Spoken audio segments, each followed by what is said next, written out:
Hi, fifth grade mathematicians. Here's a little known fact about me. I collect stamps. My grandfather used to work for the post office, so he would always buy me all the unique stamps. And here are some stamps that I have in my collection. Of course, they have Disney on them. I mean, would you think anything different for me? So anyway, my question is, with my stamp collection here, I have 20 stamps in front of you. And 4/5 of these stamps have been canceled and they'll be worth more money as time goes on. So how many of my stamps have been canceled overall?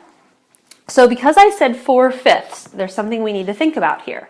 4/5. So I want to divide my groups into 5 groups because that's fifths. So the way I have it set up here, I have 4 rows of 5. So if you think about it like that, there's 5 in each row. So I'm going to divide them up. That's one group. There's a second group. There's a third group.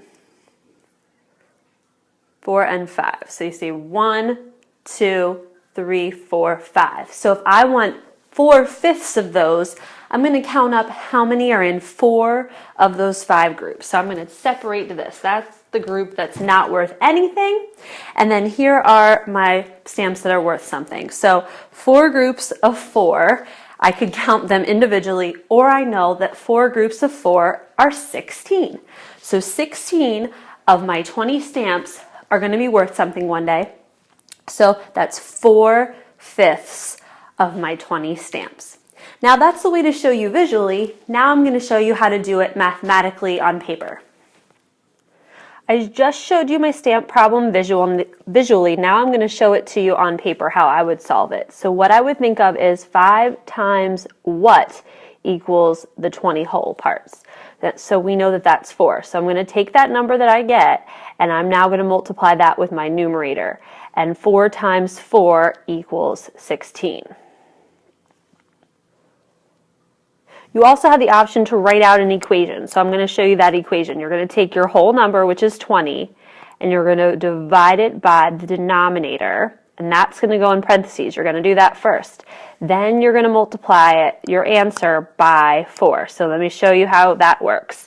20 divided by 5 is 4, and 4 times 4 is 16. So there you go. So the way I showed you first was kind of like a shortcut way. That's the way I always think of it. The second way is using an equation, and you can always draw the picture, but eventually it starts to get to be almost too much. So let me give you one to try on your own. Go ahead and try to find 2/3 of 12.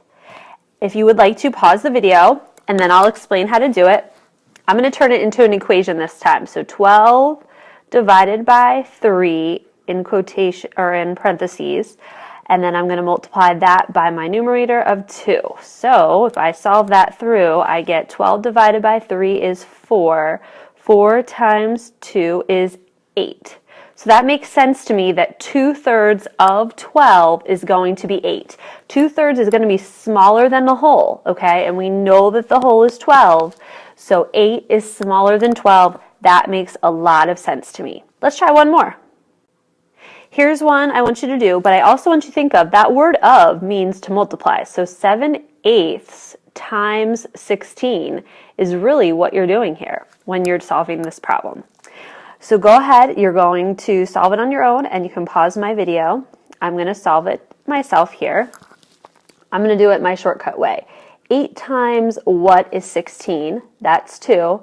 So then I'm going to multiply my numerator, and my answer is going to be 14. Let's see if I'm right by doing the equation one. 16 divided by 8, and then I'm going to multiply that by 7. So let's see. 16 divided by 8 is 2. 2 times 7 is 14. And then I'm going to think about it. 7/8 is smaller than 1 whole. The 1 whole in this instance is 16. So 14 is smaller than 16. So I hope you understand how to find parts of a whole. We're going to work on it in class, and I hope that you liked one of my strategies to help you to solve these types of problems.